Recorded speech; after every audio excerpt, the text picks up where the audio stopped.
Давайте посмотрим, чья вина в вашем расставании и вообще кто виноват, да. Здесь можете винить друг друга, здесь можете винить третью сторону, либо внешние какие-то обстоятельства. Давайте все-таки посмотрим, чья же вина в вашем расставании.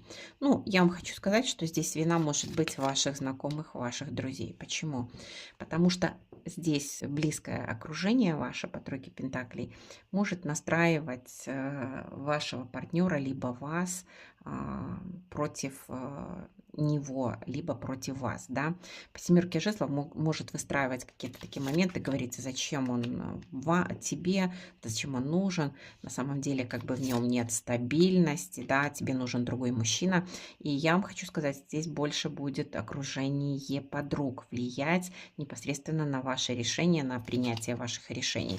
Вы здесь хоть и сомневаетесь, но тем не менее, знаете, как бы берет вверх вот то, что говорят ваши подруги. Почему они это делают, это уже другой расклад, но тем не менее обратите внимание, кто находится рядом с вами и по чьей указке вы можете жить.